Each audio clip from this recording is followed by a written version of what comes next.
right, this is Sports for Real on this early Thursday bright.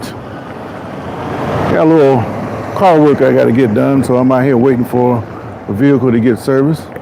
But the temperature, it's not even 8 o'clock and it's starting to heat up already, just like the sports talk. And we ain't even begin to start talking about what's coming next month. Got the Olympics in Paris, NFL training camps open, all kind of good stuff. Well, before I even get into today's talk, you see what happened to Justin Jefferson the other day?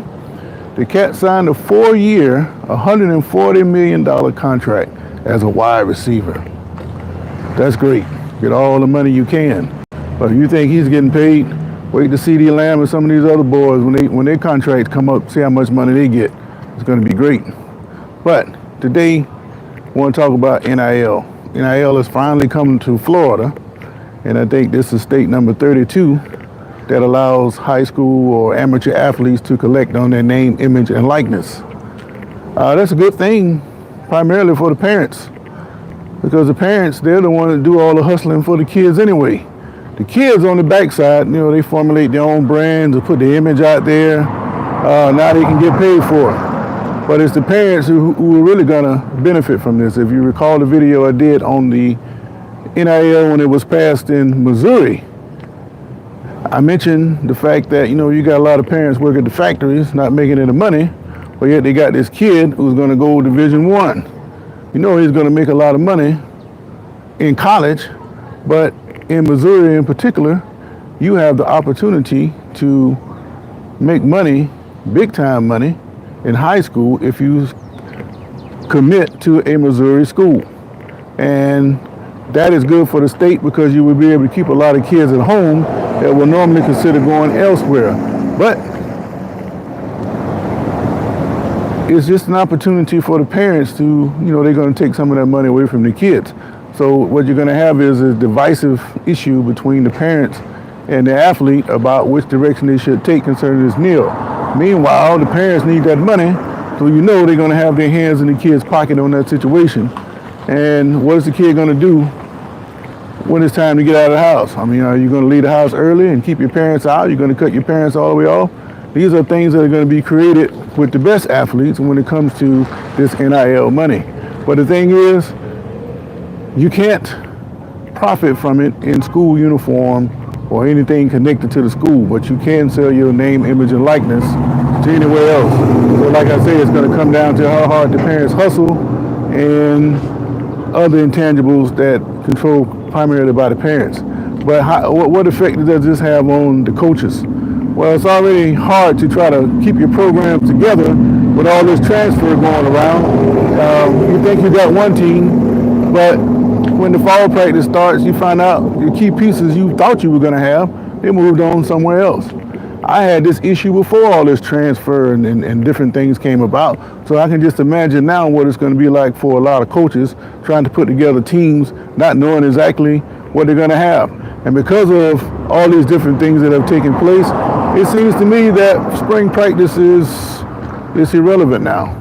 Why waste time going through the spring practice if I don't know who I'm going to have once the season starts? So it's taking more and more power away from the coaches. But at the same time, it makes the situations worse for public schools. Not only the fact that you see the state is trying to find ways to undermine public school and destroy it, it pushes everything over to the private schools because they can do things that the public schools traditionally haven't been able to do. So you can't tell me, even though the state says that you can't recruit or find NIL deals for these people, you can't tell me that these private schools aren't going to do that. Public schools, they don't have the same leverage as these private schools, and I think that's going to bite them. So in the end, what's it going to mean? These big private schools, they're going to get richer, and the public schools are just going to be depleted of talent all the way across the board. So if you want to be in the top echelons of what's going on in Florida with NIL and competitive teams, you're going to have to end up going to private schools unless something changes. But I just don't see nothing's going to change here in Florida. Coaches are starting to sign off about it. Some are tongue-in-cheek, if you will. They're not really giving you an opinion. Me, I'm completely unbiased. I don't have a team right now to even worry about, a football team, by the way. to even be concerned about such things. But I just know I don't want to have nothing to do with a private school, so I knew I would be damaged by that situation. So the coaches now are signing off about it. You're not going to get the truth from them. You need to talk to them one-on-one if you really want to know what they think. But it's going to hamper the control that coaches have. You already can't control them from transferring, so the power is shifted all the way to the athlete. But the thing is, like they're doing in college, it's going to come down to how much is the coach going to take before he just draws a line. Look, I'd like to have you, but look, I don't need you that bad. You're going to cause this much problems. Go on over there. You think you as good as you believe you are? Then go over there and compete with everybody else who's stockpiled at the other school across town. Prove it. And what they're going to find, just like these parents when they take all their kids over to these charters and private schools, that what you've been sold is not what it is. They don't have the same accountability as state school. They can pretty much do what they want. So in other words, your kid is just the financial ticket for these people, and you'll find that out when you take them over there. Same thing with the athletes. Once you take them over there, you find all these other athletes, and you realize you're not as good as you thought you were, you're going to come right back. You're going to be a lot more humble kid. But this is just the beginning of it. I'll keep you posted as I find out more information about it. But overall, I don't know how great this is. The other news, Larry Allen, the great Larry Allen, he passed on a family vacation down in Mexico. The daughters and his family, they kind of surprised because he kind of went suddenly. But as I think about Larry Allen, football players, they take a lot of punishment over the years. And generally, if you look across the board, they don't live too long. Football players get beat up, and when you hit people, you don't know what kind of damage you're doing internally as far as around your heart. But speaking of the heart, I've done some research on professional bodybuilders, and almost 100% of them have some kind of internal chest circulation problems, and they have these serious medical issues, primarily because the body is not designed to be but so big. And when you put all this excessive weight on your body, it increases the chances that you're going to have some kind of medical issue. What does it have to do with Larry Allen? Well, Larry Allen was known for being tremendously strong. He benched over 700 pounds and he squatted 900 pounds. The joints and everything that's part of the body is not designed to take that. Yes, it's good that you can do all those things and it gives you a great advantage on the field, but what is it doing to your body? And I think it's going to come out that Larry Allen passed because of all that excessive weight he's been lifting over the years. I didn't think he was doing it now, but when he was playing, all that weight he was lifting during those times, that contributed to his sudden cause of death. I'm not a doctor. I just see things, and I think that's what's going to happen. You're going to find out that Allen's death is contributed to all that excessive weight he was pushing. Some people do all that football stuff, and then when they stop playing, they lose all that weight, and they come back down to a normal size. Some people just going to be big, and others continue to lift at a high rate. Maybe not as much as they were when they were playing, but still at a high rate. And that just adds to the damage that you've done over the years lifting all those weights. And again, I think at some point you're going to find that his death was attributed to all that excessive weight that he was pushing when he was playing pro ball. But great player. You want to run the football? Get a guy like Larry Allen, get a running back like Emmitt Smith, run right behind him. They blowing holes in the line, and he's talking about NFL. That's what it takes. But those days are gone. You don't run the football like they did. But I think what's going to happen as the rules start to change a little bit, I think they're going to go back to running the football. Maybe I'm well wishing. That's what I like to see, lining up and running the football, and let's see who's the toughest. But the way they just stripping football of all the physicality, it's going to be hard to run the football when you're playing flags. It don't make sense to see guys trying to run the football and be physical at the line of scrimmage and then turn around and pull his flag. But that's the way it's going. Everybody's so worried about the lawsuits. But the point is, football has always been a physical game, and you cannot call it football if it's not going to be physical. So what they need to do, starting from the NFL, because they set the course for everything behind them, Have players either sign a waiver and say, look, this is what it is. You playing this game, you know the dangers, sign this. Yeah, you're going to make a whole lot of money. We'll pay you even more to accept this danger, but you got to know what it really is. And it's not going to be none of that touch and go stuff. And we're pulling that dress off the quarterback. We're going to hit him. We're going to go back to playing some football. I don't know what that was. We're going to go back to playing some football. Otherwise, football is going to die. Unless you just want to see guys running around in dresses, pulling flags. I don't want to see that. But I digress a little bit. But Larry Allen was a great player. Blew a lot of holes in the line for Emmitt Smith. They won a couple championships with the Cowboys. Sure, he's going to be greatly missed. But mark my word, follow it. When the report comes out that what he passed from, it's going to have something to do with that excessive weight he was lifting while he was in the NFL. All right.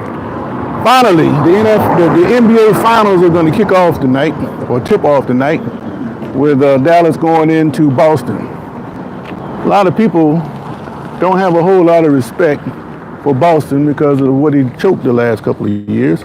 They think the same thing is going to happen. Now, all the experts on the podcast and the radios, all of them are saying that Dallas is going to beat the Celtics. I disagree. I met a guy yesterday. I told you I'd do a ride share sometime. I met a guy yesterday, just happened to be from Boston. He said, look here, man. A lot of people think the Celtics are going to do what they did in the past, but we're playing better defense. They're taking better shots. And if that's the case, Boston is going to beat Dallas, and I'm going to give it 6 games.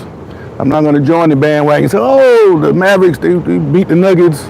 Not the Nuggets, but the Timberwolves, because the Timberwolves beat the Nuggets. Matchups make all the difference. It's going to come down to one thing. Can Jason Tatum produce? If Tatum is producing, he's going to outshine Kyrie,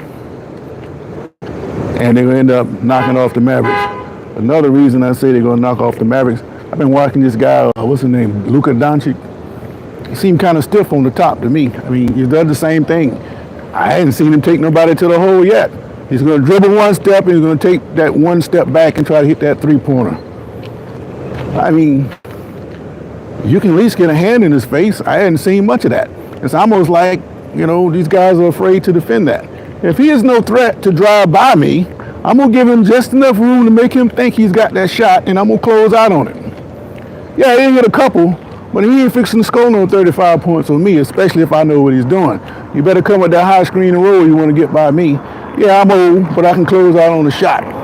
And I think these professional athletes, they should be able to get a hand in this guy's face to bother that shot.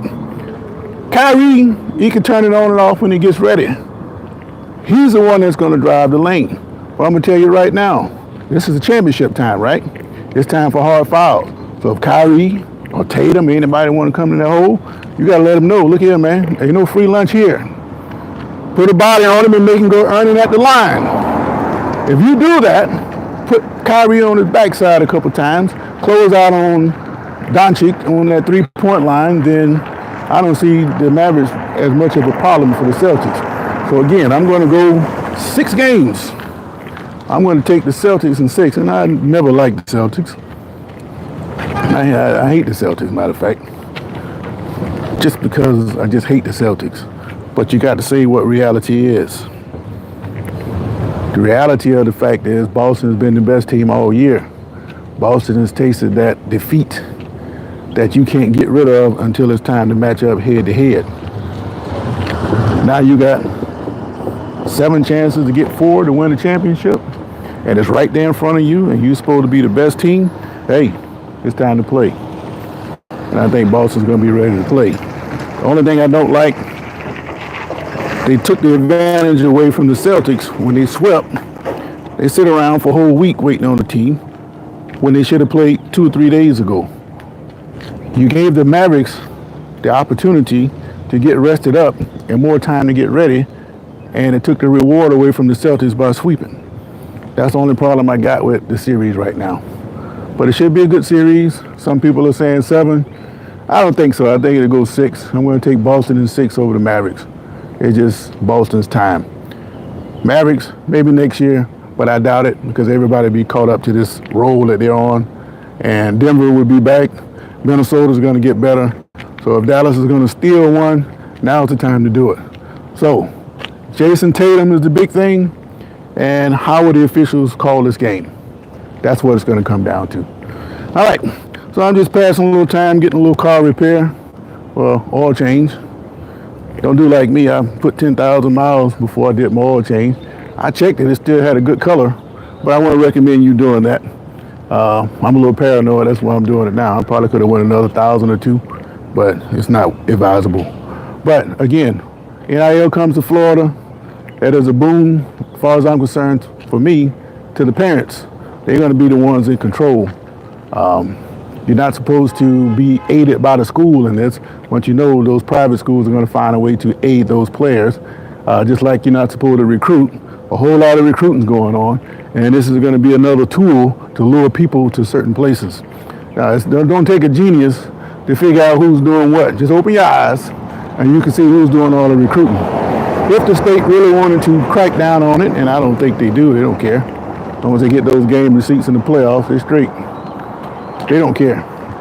As long as they're getting their money, everything's going to stay just the way they are. But this is a boom for parents as well as private schools, coupled with the fact that public schools are under attack here in the state of Florida. They're trying to divert all the money, as much money as they can, to charter and private schools, and that is hurting the public schools under the guise that you're getting a better education. No, you ain't. And you're going to find that out. But anyway, great Larry Allen died in Mexico, I believe, and it's not official, but I believe it had something to do with all that excessive weight he was pushing while he was playing. And tonight, the NBA Finals are going to finally tip off, and keep an eye on Jason Tatum, keep an eye on the officiating. But me, I'm going to take the Celtics in 6. You got a different take, let me know. So before I go, I'm going to say hello to Mark Mankapego. I hope I said that right. And I appreciate you dropping the comment in. Anybody else out there, if you like this, hit that like button, subscribe. And I got some more content coming for you. It's going to heat up with the summertime just like everybody else. So anyway, you guys have a great day. About to go to work. I'm out.